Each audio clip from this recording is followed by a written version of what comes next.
tardes a todos, disculpad la espera, pero una serie de problemas técnicos uno tras otro que eran difíciles de arreglar. Muchas gracias por venir. En el grupo ya creo que somos más de 980 personas en el grupo de Cloud Computing.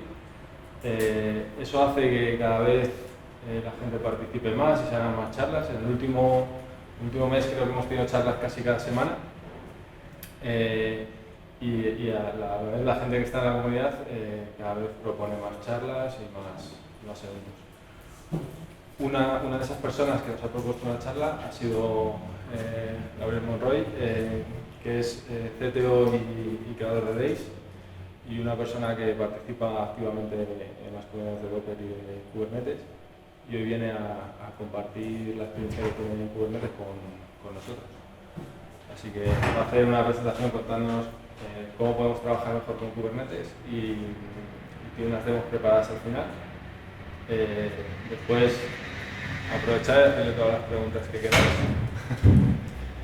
y luego, cuando acabemos, los que queráis quedaros, vamos a tomar unas cañas en un bar que está aquí al lado, Bar 4.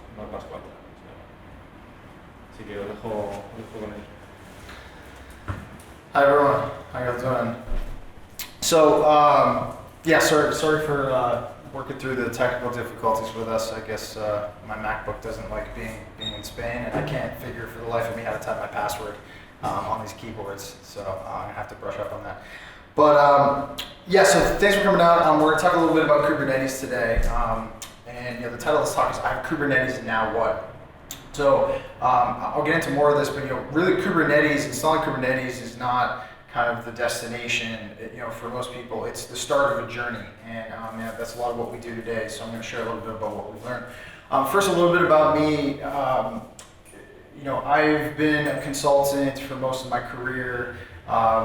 Recently I started a company called Optimane, which was acquired by EngineYard, which is a platform as a service company. We were building a product, a PaaS product at the time called Deis, which is pretty popular. But while I was building that out, I was actually, for a while, one of the largest external contributors to the Docker project. So if you ever use things like volumes in Docker or host configuration, bind mounts, specifically the -v flag to mount something from the host into a container, those were things we all added into Docker to get early versions of Deis off the ground and working. So since then, we've sort of moved around from different underlying orchestration systems and have recently sort of settled on Kubernetes. And now our work spans much beyond, and my work personally spans much beyond sort of the PaaS layer and deep into just raw Kubernetes deployments.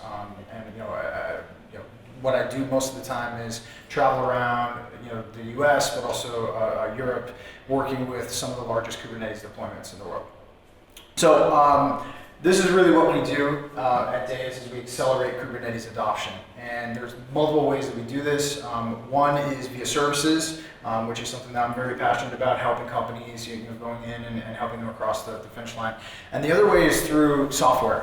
And primarily at this point, open source software. So you'll see products like Deis Workflow, which is a Heroku-style PaaS running on top of Kubernetes. Also projects like Helm. How many of you here are familiar or have heard of Helm? Anyone here? No? Helm is the package manager for Kubernetes. Think apt or yum applied to the world of Kubernetes. Very easy to install stuff. If I had my laptop, I would show you some of that, but we'll see what we can do about this. So this talk's really designed for folks who are interested in container technology, interested in Kubernetes, and specifically for people who are trying to figure out how to get your organization, your company, the place where you work, to go down the path of Kubernetes. This is basically a series of lessons we've learned working with many, many customers about what's successful, how to structure this so that it works successfully. So the first thing I want to talk about is the cloud native operational model. One of the creators of Kubernetes is a guy named Joe Beda. And at the first Kubernetes conference in San Francisco, he gave a talk called the Operations Dividend. And inside the talk, he explained how they structure operations teams, IT ops, sysadmins, that sort of thing, inside of Google.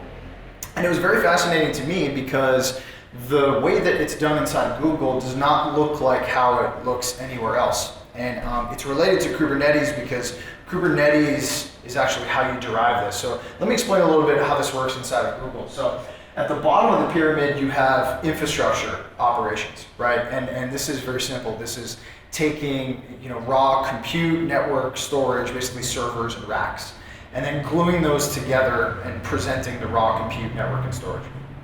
Then you have a separate team, because it is a separate skill set. It's the cluster ops team. Inside of Google, this is called the Borg team. And what they do is they take all that raw compute, network, storage, and they glue it into a set of cluster APIs.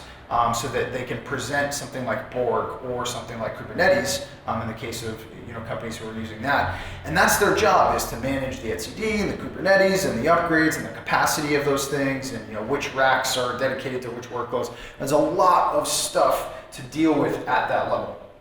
Now at the top they have application ops, and this is otherwise known as SRE. Has anyone heard the term SRE, Site Reliability Engineer? Google just recently published a book describing kind of how this model works. One of the things they don't stress a lot in the book, what SRE is actually is you're focused on operations for a workload. So how do I monitor this workload? What are the important metrics coming out? How do I do canary deployments? All the things about a specific workload. Now, part of the reason that the SRE job is so important inside Google and done so well and effectively inside Google is because they don't have to worry about the other two layers. Now, contrast that with what most people who are working in operations today deal with. If you're in a bare metal environment, most people are using Amazon or Google Cloud or something like that these days. But if you're in a bare metal environment, or even if you're dealing with Amazon, traditional ops people today, the new ops, they deal with infrastructure, how to provision AWS. They deal with some sort of clustering, how do we tie all these servers together into a pool of APIs that we can surface, or a platform. And then they deal with the workloads too, right? They're in charge of writing Chef or Puppet or Ansible to deploy these things. They got the whole stack on their plate, and it's just really not very effective. And so, even if your organization isn't the size of Google, you can still benefit a lot from thinking about the operations problem as these three distinct layers. I think that's one of the very big things we've learned. So, what I'm going to talk about today is Kubernetes adoption milestones. And if you've ever worked in other technologies, these are going to look pretty familiar, but Kubernetes adds some different flavors to this. So, first you're going to start with a proof of concept. Then after that, you're going to move on to an evaluation, which is typically where you prove out a business case, like why should we as a company adopt this. From there, you'll go into dev tests, eventually into production, and then lastly into the phase that most people neglect too often, which is post-production. And there's a lot of things you need to do once you're after you're in production. So let's start here with proof of concept. So what do I mean by proof of concept? I mean that people have to prove that the concept works, and in this case, the concept is Kubernetes. So the goal in a well-structured proof of concept is to stand up Kubernetes, make sure that the thing does what it promises to do, and get a little bit of familiarity with it. End, right? So what does that actually look like? So it starts with standing up a cluster. Now, you're going to want to go the fastest possible route to this. If you haven't tried Google Container Engine, you can get a Kubernetes cluster running in 5 minutes. But the point here is you don't want to spend too much time on this because you want to, as quickly as possible, get to some wins. You want to be able to demonstrate that you're able to deploy an application. Ideally something close to home, right? Something that is something your company will actually use. And once you get to this point, that's it. That's the end of the proof of concept. This shouldn't take you more than 2 or 3 days. I see a lot of people taking proof of concepts and they drag them out weeks, even months sometimes. And that's really the wrong thing to do because, as you'll see in the evaluation stage, this is really about demonstrating a case to the company and to your peers at the company that this is technology that you should invest in. And it's fun to play with stuff, but you want to stop, keep the playing boxed to a few days, and then start to take that playing a little bit more seriously in the evaluation stage. And because the evaluation is fundamentally not about you playing anymore, it's about you convincing other people in the company, the most important thing you have to start with is why. Why do you adopt this stuff? So when they wrote Borg, the Borg paper, On the first page of the paper, they wrote this little snippet here that talks about why they built it. So I'll just read it for you. Borg provides 3 main benefits. 1, it hides the details of resource management and failure handling so its users can focus on application development instead. 2, it operates with very high reliability and availability. And 3, it lets users run workloads across tens of thousands of machines effectively. So just to break that down quickly, what are they really saying? They built Borg and in turn systems like Kubernetes to allow for developer self-service, right? If you want to move faster, you need your developers to be able to determine the speed at which they want to move, right? You also need a level of reliability that means that failures in servers, which fail all the time, don't impact your running applications. And one thing that's fascinating to me is, most of the hardware that you buy, for a disk drive or a piece of memory, they publish the mean time between failure. They call it MTBF measurements when they sell you the gear, which is to say it's not that if the equipment's going to fail, it's when, and they actually have on the paperwork when it's going to fail. So ensuring that your systems are set up to handle that reliability is really important. And then scalability. You want to be able to throw hardware at the problem when you experience application load events. But the important thing here is, as you're making this pitch to people, you need to start out by drawing out some acceptance criteria, which says, look, if we can prove that we can get this application running, and that when we pull the plugs on the hardware in this way, everything stays running, and we still have the traffic being serviced by the website in this test environment. Whatever the case is you need to prove, the point is you don't want to make the adoption of technology like Kubernetes contingent upon how people feel, right? Instead, you're better off saying, well, this is the actual criteria. If we can prove that we can make these things work, you're going to give us the green light to proceed.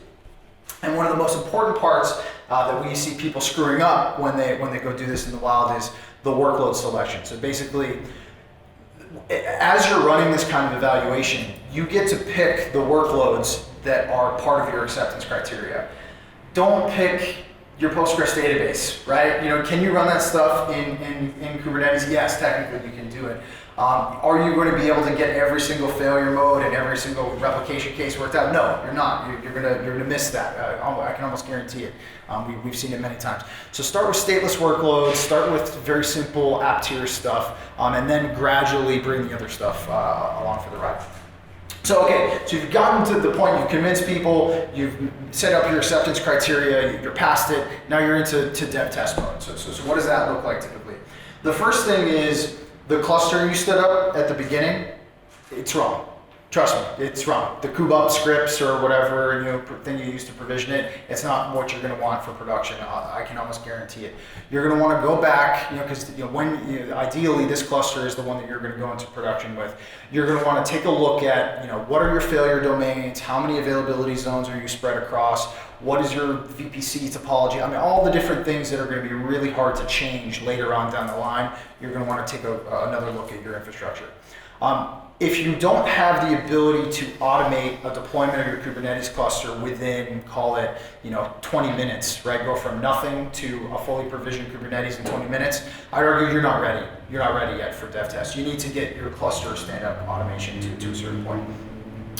The next is service discovery. How many people here are familiar with the concept of service discovery? Yeah? Okay. So, this isn't so much, that you need service discovery. Of course, Kubernetes ships its own service discovery. But the important bit is Kubernetes actually has a few different ways you can do service discovery. You can use DNS to find different components. You can use environment variables, which are injected automatically into namespaces in Kubernetes to find other services. Or you can roll custom things. I've seen people, running a console to Kubernetes bridge, to publish information, because their applications are set up to read from console. The point is, this is where you need to get practiced and rehearsed with how you're going to be doing service discovery as you roll it out. This is during the dev test phase. One of the most important things to figure out. The next is edge routing. It's very easy to set up these clusters and get some applications running on them.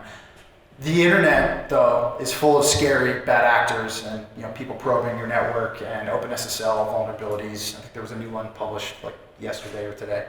Edge routing is tricky. You got to deal with TLS.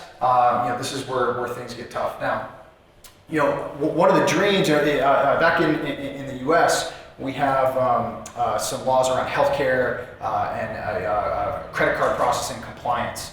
And those laws require typically end-to-end encryption of everything in the network. But most edge routing implementations don't have that. They have, are you guys familiar with the term a mullet? Anyone know what that is? So it's like, if you shave your head and then you have hair all in the back. This is not very popular in the US, but there's a term we use called mullet TLS, which is to say that it's security in the front, you're nice and shaved and clean in the front, and a party in the back. And that's what most of these clusters look like. Is at the edge, you get your TLS, but then it terminates there, and everything inside the cluster is typically wide open. No encryption, but also typically very little network security. Any container can typically talk to any container. Things like the network policy APIs were only recently added to Kubernetes, and people haven't yet figured out how to drive those APIs effectively. So edge routing is an important thing to consider. The next is manifest management. So how many of you here have actually stood up a Kubernetes cluster or dealt with Kubernetes at all? A few? Okay. So Kubernetes is driven by manifest files, which are typically YAML or JSON files that describe what you want running in the cluster. And what you're going to wind up with over time, actually not very much time, pretty quickly, is a pile of these manifests. And how you deal with versioning these things and keeping just a management framework around it is going to be the life or death of the project. So we find two patterns out there that work for this. The one that I'm most partial to, the one I think is most effective, is you track the manifests inside of the source control repository for the application. So inside the application, you might have a subfolder called manifests, and you would keep all the YAML in there. Or better yet, use something like Helm, which we talk about in a bit, that will allow you to do the manifest with templated configuration, so you can actually pump in configuration variables that will change the application depending if it's in staging or production or on your laptop, right? But how you deal with your manifest is going to be important. The other way, is to keep one massive ops repo that has all of your manifests inside of that one repo, and only operations is allowed to sort of interact with that. And that way you kind of hide the manifest from your developers. So it depends on whether or not you're trying to hide Kubernetes from your developers or not really. Another thing is continuous integration. Part of the reason that you're going to move to a system like Kubernetes is to automate the pipeline of application delivery. So we see a lot of people getting tripped up with this, even people who are using Kubernetes successfully. Typically, their CI pipeline is very brittle, very, very fragile. One of the very common patterns that we see are people will set up a very crude pipeline that will have, in Kubernetes terms, a deployment and a service attached to it. And the only thing the CI pipeline does is it will build a new image, and then it will update the image artifact and trigger a rolling deployment. That's kind of the most basic pipeline. The thing that doesn't get managed is, well, what happens if you need to add another set of containers to your application? Or what happens if you need to remove a set of containers from your application? Or if you need to expose an additional service?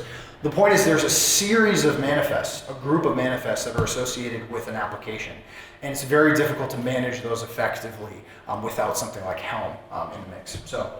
But making sure you have an understanding of what your CI pipeline is going to do is important for this stage. The next thing is monitoring. Our chief architect at DACE has a quote I really like. Modern applications are sufficiently complicated that they need to be flown by the instruments, which is to say that ideally and really in a future-thinking version of infrastructure, there is no humans at the controls ever. For deployments, for rollbacks, for scaling, it's all completely automatic, right? And if you think about the kind of applications people are pushing these days, having a human, in line to push a button is not optimal. I mean, really we want to achieve that kind of automation.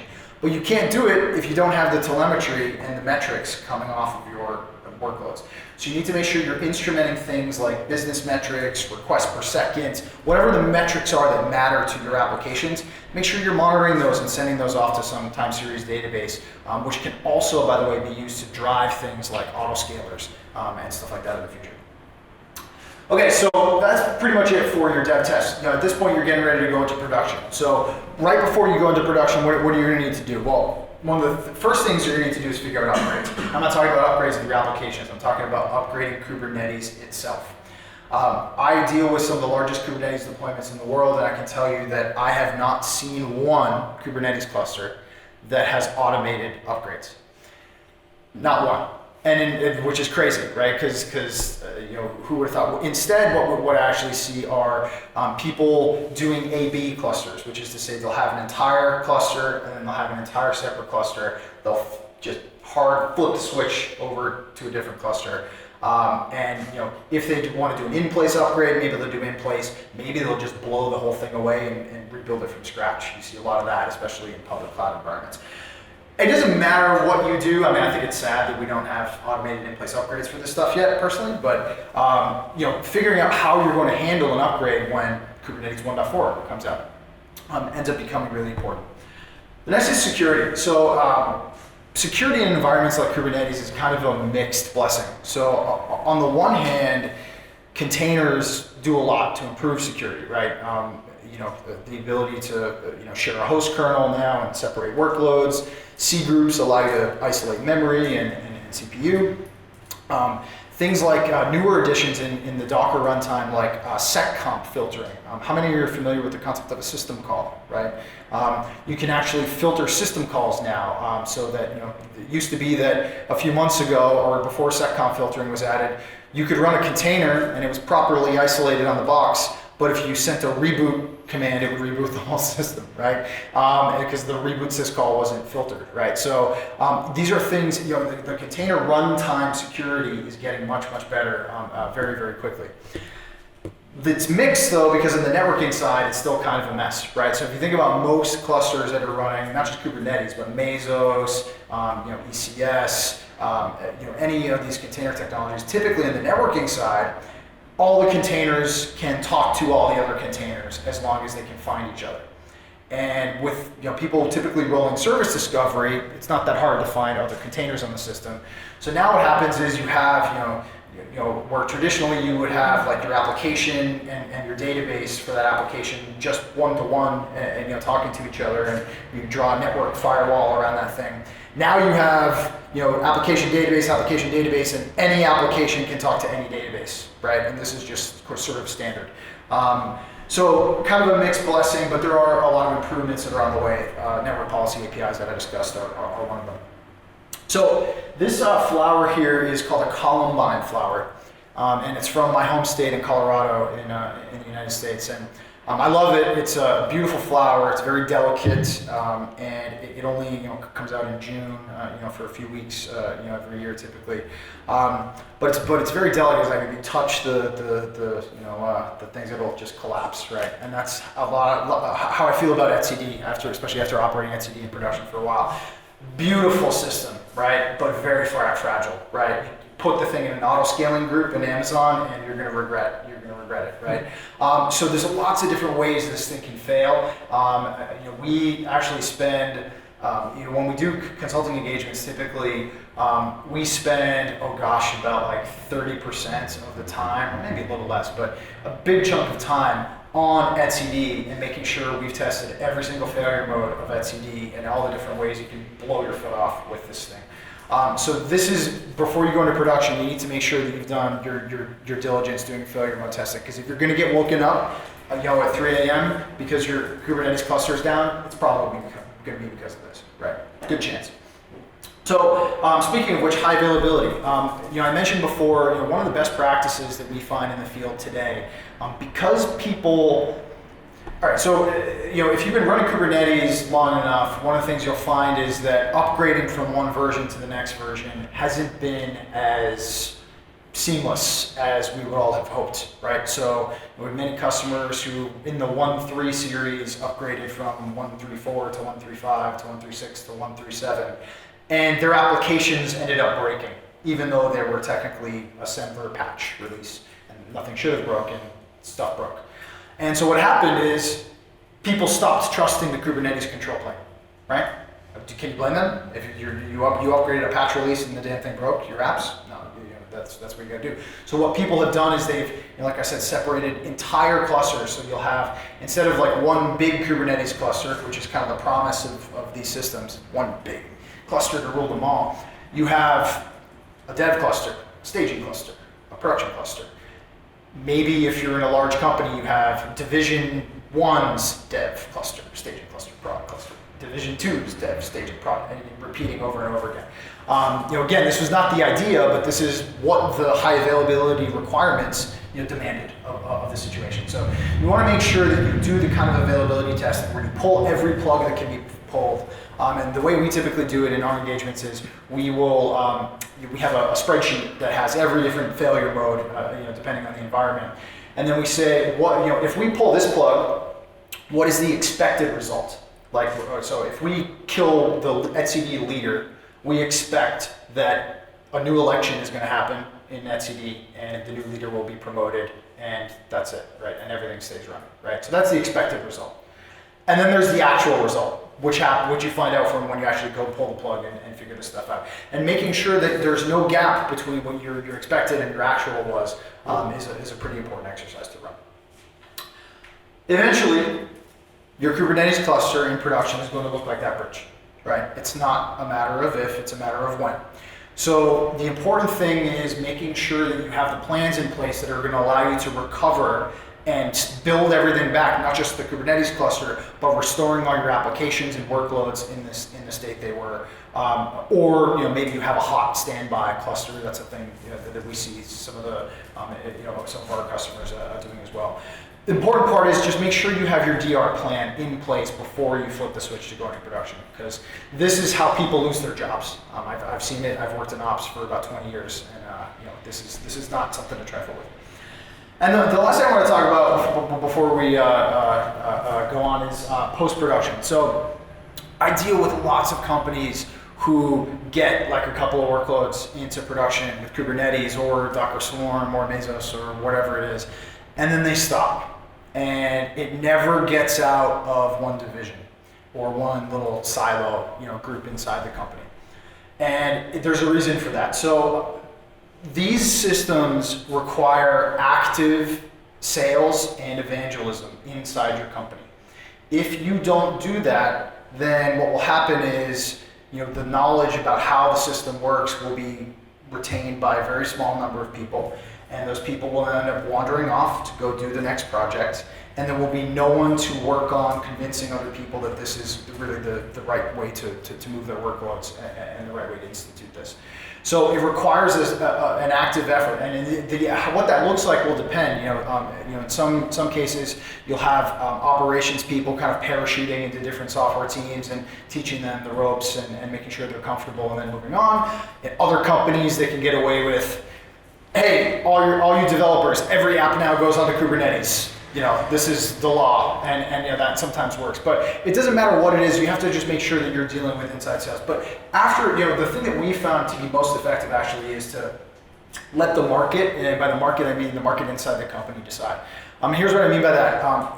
Any company who has been successful to date, if it's not brand new, environment, you're going to have an old way of doing things, and you're going to have a new way of doing things, the Kubernetes way, right?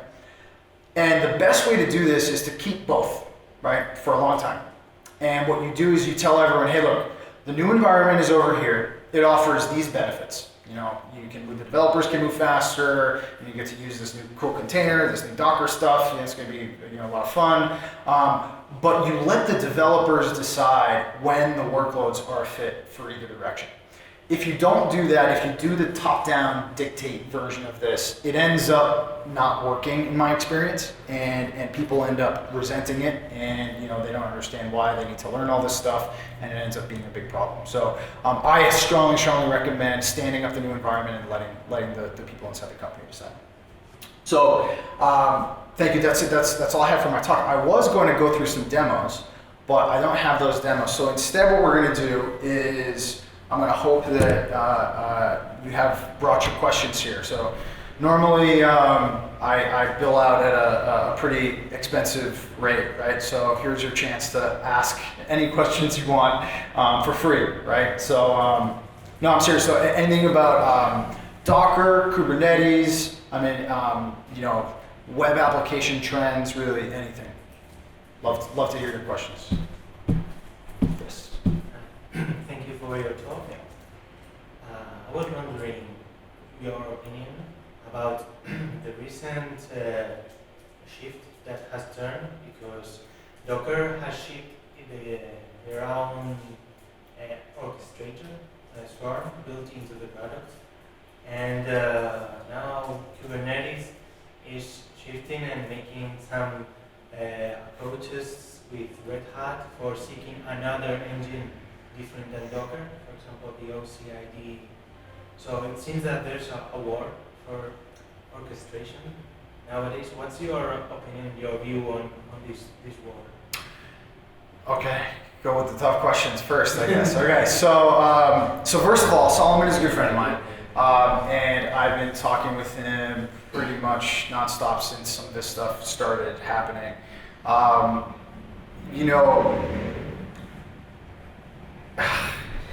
It's tough, right? Because people who have been pushing for the fork, if you want to call it that, of Docker, right? They've been burned by a series of things that have been added to the Docker engine. It's not just the Swarm integration. It's also things like breaking, they dropped like insecure registry as a flag that you had to add to the Docker daemon if you want to talk to any registry that didn't have HTTPS in front of it. And they put that in a patch release. So the signal from a release management standpoint was, oh, this just upgraded your daemon, this won't work. Well, guess what? We had a lot of customers who were pulling images from Docker registries that didn't have HTTPS, a TLS in front of them. And everything broke overnight. Right? So that's one example of a thing that got added in. So it really is more about people being uncomfortable about the release management for the Docker engine than it is about any one specific feature, right? So that's point number one. Point number two is I would be very surprised if Docker did not work to address the rational concerns of the folks that are exploring things like OCID, now renamed to Cryo, I believe. But yeah, so I can go more into container politics if you want. But good question. I think that it would be silly for Docker to let the world walk away from what happens to be a pretty fantastic developer environment. People are building Docker containers. They're not building Rocket containers. They're not building OCI containers. The build tool chains for these things are pretty much non-existent, right? And until there's an answer for how to get something like a Docker file and how to get sort of the front end developer part of the experience to match what Docker's done, until that's been accomplished, swapping the runtime engine is table stakes, as we say. Other questions? Yes? With regards to monitoring, what you said about cluster monitoring, which things do you see being there on the line? That's a good question. So, anyone here familiar with the Cloud Native Computing Foundation, CNCF? How about Apache, the Apache Foundation? Yeah. So think of CNCF, Cloud Native Computing Foundation, as like a Apache for the next generation of like container-based projects. The first project that the CNCF came out with is Kubernetes, right? It was kind of the part of the founding of the CNCF. The second project was Prometheus. And Prometheus is basically taking off like crazy as kind of a de facto model for how you monitor specifically clusters, but also just cloud native in general. Some people on my team, so if you're familiar with monitoring, you'll know that Prometheus is like a pull model versus influx DB style push model. I have a lot of people on my team who are prefer the other model, but it can be hard to fight when the community makes such a strong move in one direction. So Prometheus definitely. Other things, I see a lot of hosted monitoring solutions taking off. Things like Sysdig, Datadog are quite popular in the States, but Yeah, nothing. In my opinion, nothing beats a Grafana dashboard, running inside your own Kubernetes cluster versus a hosted. That's fine. Other questions? Yeah. What happens for another kind of virtualization technology like KVM is a must inside the company? How do you integrate all the Kubernetes stuff with this kind of technology? Ooh, very good question. So the answer today is very difficult. Is the answer. It's not very easy to do this, right? What ends up happening is, so for example, let's say that you have a legacy Oracle database, right? And you need to run Kubernetes stuff, and you need to connect it to your Oracle database. What you end up doing is you have configuration that goes into your Kubernetes manifests that say, my Oracle database lives at this host name, with this username, with this password. People just accept that they have to just track all this configuration in a zillion different places. Oh, you just rotated the Oracle password. Well, now we got to go update how many manifests, which services were using the Oracle. Oh, no one knows, right? So this is and multiply that times every single service that you have that's not running inside of Kubernetes and not using service discovery inside Kubernetes. Very, very tough problem. So we built a thing. Open source thing. I'm not actually ready to demo it. Let me put it this way. I'm ready to demo it. I'm not allowed to demo it yet. But since you asked the question, I'm going to give you an answer to what we built. So we spun up in conjunction with Red Hat a project called in Kubernetes called the Service Catalog SIG, special interest group in Kubernetes terms. And what the service catalog is about is a way to sort of register a bunch of services inside of Kubernetes and allow people to dynamically provision to those services and bind to those services. Provision means give me a new one. Bind means attach me to that one, right? And give me a username and password that I could use or whatever that means for that given service. So we wrote a version of this, and at 10 p.m. local time, it is going to be demoed for the first time to anyone outside of our company in the Kubernetes Service Catalog SIG meeting going on today. So I'm actually going to go back and have a beer and then log on and see how the demo goes, right? But here's how this works inside Kubernetes. So what we wrote is a project called Steward. And what Steward is it implements anyone here familiar with Cloud Foundry? Or Cloud Foundry, right? One of the beautiful things about Cloud Foundry is the concept of a service broker. And service broker is this idea of provisioning and binding to a catalog of things. Cloud Foundry had it implemented before anyone else. It's actually quite beautiful the way they did it. So what we did is we took not just the way Cloud Foundry did this, but the actual Cloud Foundry service brokers. So if you want to connect to a RDS database from inside Kubernetes, we actually have you can call it to the Cloud Foundry service broker. So the way this works is, let's say you have your application as a manifest, like your Rails app, right? And then you have your database as a manifest. Typically today, your database would be a Postgres container, or it would be config that you put into your application manifest. Well, let's assume it's a Postgres container. Now, what happens with Steward is take away the Postgres container and replace it with a Postgres claim. That's what we call it. And what it says is, I need Postgres between this version and that version. I need 100 gigabytes worth of data space, and I need this I/O profile. It's write heavy, so give me a write heavy I/O profile. And then what happens is, when you submit the manifests, you submit your app, and so it'll spin up the containers for that, and then you submit this manifest that says, I want a Postgres. And so what happens, right? So then there's a steward that's running in the cluster, querying Kubernetes for claims that have not been fulfilled yet. And what it will do is it will say, oh, someone asked for a Postgres. I'm going to go grab that claim, process it. I'm going to go, okay, so on this cluster, this steward is configured to spin up an RDS every time and create a logical database and create a Postgres and create a username and password. And what it will do is it will provision it, even if it takes 10 minutes, and it will create the username and password, and then it will inject the results into the target namespace as a secret or a config map. and it will do that on the fly. So what you end up doing is, so your example of how do you integrate with all these other systems, our vision of that future is you build a service catalog of the different stewards that know how to talk to broker to those different services.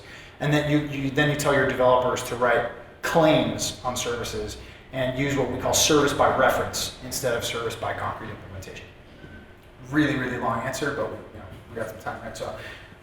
So yeah, I'm happy to follow up with other questions about that, but does that answer what you were asking? Yeah? Yeah, today it's not very easy. I mean, today integrating Kubernetes with other things, not just legacy, but anything that's not Kubernetes is very, very hard problem. Cool. Other questions? No? All right. Thank you, everyone.